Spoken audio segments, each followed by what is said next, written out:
मऊ से विधायक अब्बास अंसारी और भी तमाम हमारे घोसी विधानसभा से स्वर्गीय सुधाकर सिंह जी के सुपुत्र और सभी लोग इस मंच पर आए हुए हैं। कृपया करके शांति बनाइए। देखिए, 2-4 लोग बिला वजह आप लोगों को हमें सख्त होकर कहना पड़ेगा। मेरा स्वभाव आप लोग जानते हैं, मैं सख्त होकर के भी कह दूंगा। इसलिए अच्छा है कि आप अपनी जगह पे बैठ जाएं जाकर। 5-5 जनपदों से भूतपूर्व सेना का जो संगठन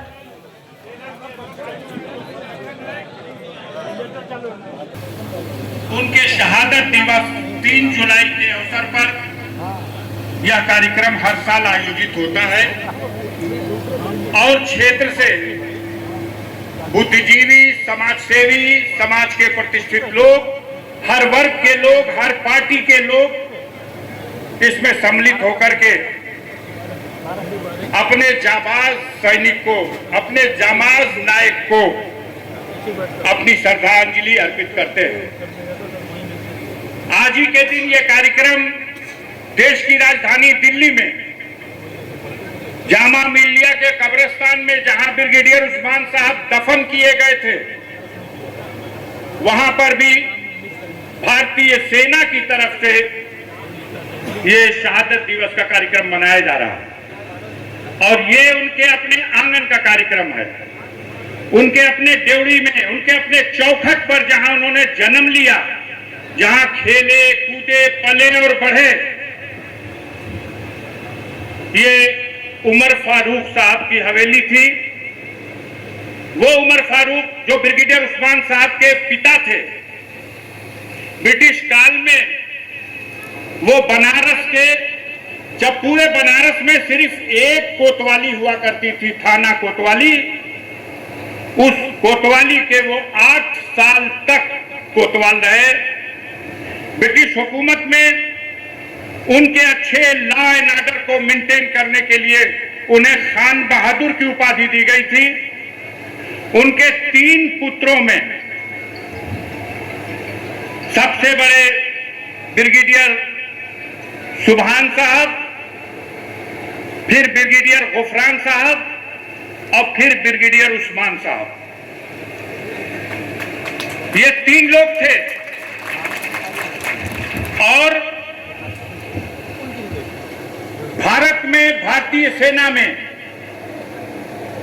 कमीशन से भर्ती होने वाले, ब्रिटिश कमीशन की शिक्षा पूरी करके भर्ती होने वाले सिर्फ 5 ऑफिसर थे जब 1947 में देश का बंटवारा हुआ।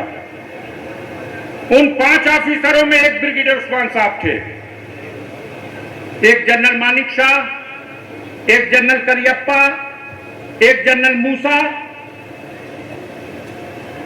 देश के बंटवारे के समय ब्रिगेडियर उस्मान साहब की पोस्टिंग बलोच रेजिमेंट में थी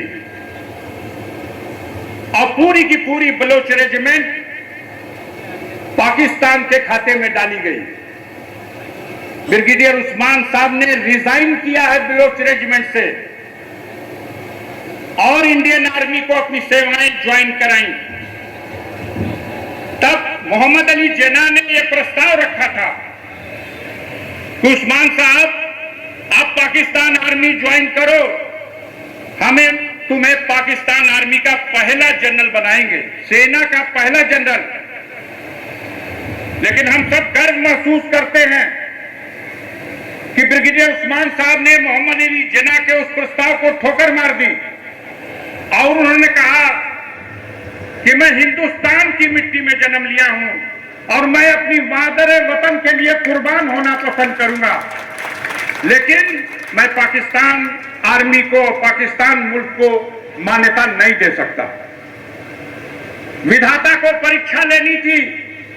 1947 के दिसंबर में ही पाकिस्तान की सेना ने और कबायलियों ने कश्मीर पर आक्रमण किया और उस आक्रमण में, धोखे से किए गए उस आक्रमण में कश्मीर में राजा हरि सिंह की कोई बड़ी सेना नहीं थी। राजा हरि सिंह उनका मुकाबला नहीं कर पा रहे थे। बड़ी तेजी से पाकिस्तानी सेना ने जम्मू से लगा करके नौशेरा तक ये वैष्णो देवी सहित सारा इलाका पाकिस्तान के सेना के लोग घुस चुके थे। जब निराश हो गए, निराश होकर के कश्मीर के राजा हरि सिंह दिल्ली आए और उन्होंने भारत के प्रधानमंत्री के सामने लिखित प्रस्ताव दिया कि भारत की सेना कश्मीर बचाने के लिए भेजी जाए और आज से मैं कश्मीर को भारत का अभिन्न अंग स्वीकार करता हूं और हमेशा हमेशा हमारा संपूर्ण कश्मीर भारत का अंग होगा। इस प्रस्ताव पर भारत की पहली सेना जब कश्मीर भेजी गई तो उस सेना का नेतृत्व ब्रिगेडियर उस्मान के हाथों में दिया गया। 21 दिसंबर 1947 को भारतीय सेना अपने वीर जवानों के साथ अपने कमांडर ब्रिगेडियर उस्मान साहब के नेतृत्व में, जो 50वीं पैराशूट ब्रिगेड के कमांडर थे, ये लोग जब कश्मीर पहुंचे, जम्मू पहुंचे, तो इन्हें यह भी पता नहीं था कि जम्मू और श्रीनगर का एयरपोर्ट भी राजा हरि सिंह के पास है या नहीं। इस पर पाकिस्तान और कबायलियों का कब्जा हो गया होगा। इसलिए पैराशूट के माध्यम से बर्फीली पहाड़ियों को 21 दिसंबर की सर्दी की रात में उन वीरों ने उन बर्फीली चोटियों पर उतर करके और दुश्मन का मुकाबला शुरू किया। भारतीय सेना के पराक्रम के आगे पाकिस्तान की सेना नहीं टिक सकी। झांगर घाटी पर कब्जा हो चुका था पाकिस्तान का, लेकिन भारतीय वीरों ने ब्रिगेडियर उस्मान साहब के नेतृत्व में पाकिस्तान की सेना को झांगर से खदेड़ दिया और फिर से झांगर पर कब्जा करने में सफलता हासिल की। तब जनरल करियप्पा साहब, जो भारत सेना के सेनाध्यक्ष थे, उन्होंने कश्मीर जाकर के ब्रिगेडियर उस्मान साहब की पीठ थपथपाई और उनका कान में कहा कि मुझे एक तोहफा और दे दो।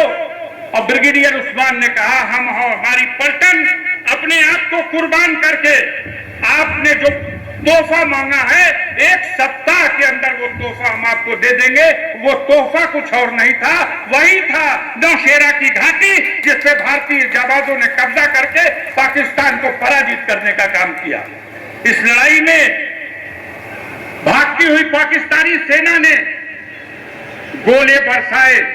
उनमें से एक गोला ब्रिगेडियर उस्मान के छाती पर फटा और वो वीर गति को प्राप्त हो गए। मातृभूमि की रक्षा करते हुए अपने वतन के लिए कुर्बानी देने वाला देश का उस समय का सबसे बड़ा अधिकारी था ब्रिगेडियर उस्मान। उनकी लाश टुकड़ों में बट गई थी, चादर में और कंबल में लपेट के दिल्ली लाए गए। मेरे पिता सुभानुल्लाह अंसारी ने अपने हाथों से कब्र में उतर करके उनकी लाश को दफन करने का काम किया था 1948 में। हम गर्व करते हैं कि हमने उस परिवार में, हमारे पूर्वज थे ब्रिगेडियर उस्मान, उनकी शहादत के बाद उनकी वीरता के लिए उन्हें महावीर चक्र मिला।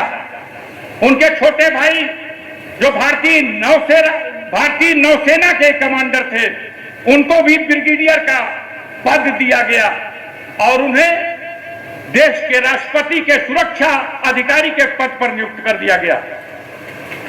जो जब रिटायर होकर के आए थे, एक समय था ब्रिगेडियर उस्मान साहब की शहादत इसी आंगन में ब्रिगेडियर गुफरान साहब जीवित थे, रिटायर होकर के आए थे। यही समारोह जब मनाया गया था तो देश के लिए कुर्बान होने वाला वीर भगत सिंह, उनके बड़े भाई स्वयं आए थे उस कार्यक्रम में भाग लेने और इसी चौखट पर अपना माथा टेक करके गए थे कि ये वीर ब्रिगेडियर उस्मान की चौखट है। आज उस वीर की श्रद्धा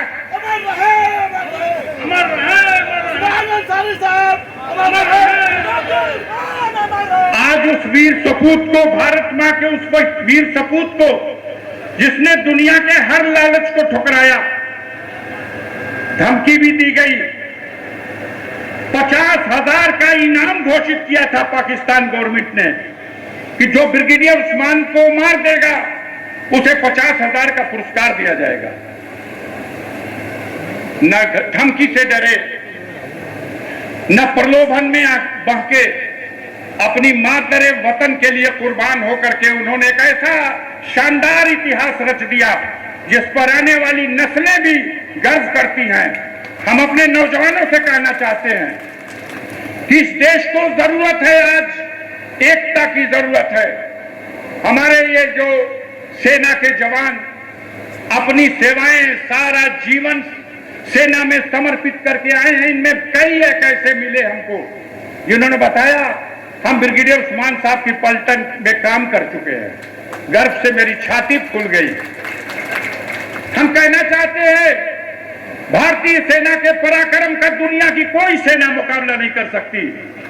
आवश्यकता है कि हम अपनी सेना के जवानों को जो संसाधन देना चाहिए, जो सुविधा देनी चाहिए, जो हथियार देना चाहिए, दुनिया का मुकाबला मुंहतोड़ जवाब देने के लिए वो हम आज तक नहीं कर सके। आजादी के 78 साल के बाद भी हमारे सैनिकों के हाथ में जो आम सैनिक के हाथ में इंसास राइफल है, हमें कहते हुए शर्म आती है। मैंने रक्षा मंत्रालय की बैठक में सलाहकार समिति के एक सदस्य की हैसियत से रक्षा मंत्री के सामने और भारतीय सेना के जेडीएस के सामने ये प्रस्ताव पूछा था, ये सवाल उठाया था कि जब देश आजाद हुआ तो हमारे सैनिकों के हाथ में 303 थी और ये 303 जब परिवर्तित की गई कि बहुत भारी है तो इसको बदल करके एसएलआर बनाई गई। एसएलआर भी सेमी ऑटोमेटिक थी, ऑटोमेटिक हम नहीं बना सके। उसकी लंबाई और वजन भी लगभग 303 के बराबर था। फिर प्रस्ताव आया कि अरे ये तो और बड़ी है, लंबी है, छुपा नहीं सकते, लेके दौड़ नहीं सकते। तो फिर इंसास राइफल दिया हमने अपने जाबाजों को। कारगिल के युद्ध में जो राइफल लेके हमारे जवान लड़ रहे थे कारगिल की चोटियों पर, हमें शर्म आती है ये बताते हुए कि हमारी इंसास राइफल की जो बैलिस्टिक ताकत है, जो उसका कैलिबर है, वो 2.5 का है। अगर किसी बड़ी सी चिड़िया को मार दीजिए तो चिड़िया भी उड़ के चली जाएगी। इंसान को मारने से 10-10 गोली खा करके दुश्मन भाग के चला गया। ये हमारे बैठे हुए सैनिक इस बात के गवाह है। इस बात का जवाब नहीं था हमारे रक्षा मंत्री के पास, हमारे जेडीएस के पास। इन लोगों ने आश्वस्त किया कि बहुत जल्द हम नई राइफल लेने जा रहे हैं जिसका कैलिबर भी बढ़ाया जाएगा, जिसमें बैलिस्टिक क्षमता भी ज्यादा होगी, जो हल्की भी होगी, जो ऑटोमेटिक भी होगी। तो मैं यही कहना चाहता हूं इस अवसर पर अपने नौजवानों से भी और अपने देश के मालिकों से भी कि हमारे नौजवानों के पास हौसला है। इनका हौसला तोड़ने के लिए जो अग्निवीर जैसी योजनाएं लाए हैं आप, इस कार्यक्रम को, इस योजना को वापस ले लें और भारत के वीर जवानों को सेना में दुनिया के दूसरे मुल्कों की तुलना में और अच्छी उनको सुविधा दे, शक्ति दे, हथियार दे, हर तरह से सुसज्जित करे ताकि आने वाली चुनौतियों का हम मुकाबला कर सके। इन्हीं बातों के साथ चूंकि आज शहादत दिवस के अवसर पर तमाम अतिथिगण आए हुए हैं और आवश्यक है कि उन्हें सुना जाए। भूली बिसरी यादें हैं। हर साल मैं तो इस कार्यक्रम में कुछ कुछ बता जाता हूं, फिर आपके बीच में मौका मिलेगा तो कुछ बताऊंगा। दूर से चल करके हम बहुत आभारी हैं आदरणीय धर्मेंद्र यादव जी के, अपने व्यस्त कार्यक्रम में से आपने कार्यक्रम निकाला। ये सुहेल अहमद साहब हैं हमारे बगल में खड़े। ये एक साधारण सा व्यक्ति, इसी की देन है कि इसने एक कमेटी बना करके ब्रिगेडियर उस्मान मेमोरियल सोसाइटी के परचम तले इस कार्यक्रम को आज भी जीवित रखा है और हर साल इस कार्यक्रम को संपन्न कराते रहे हैं।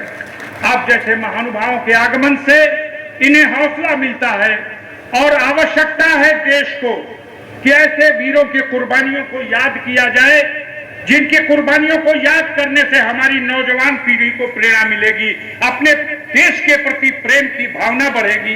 इन्हीं बातों के साथ हम आए हुए सभी आगंतुक साथियों का और खास तौर से अपने अतिथि साथियों का बहुत बहुत स्वागत करते हुए अपनी बात को समाप्त करते हैं।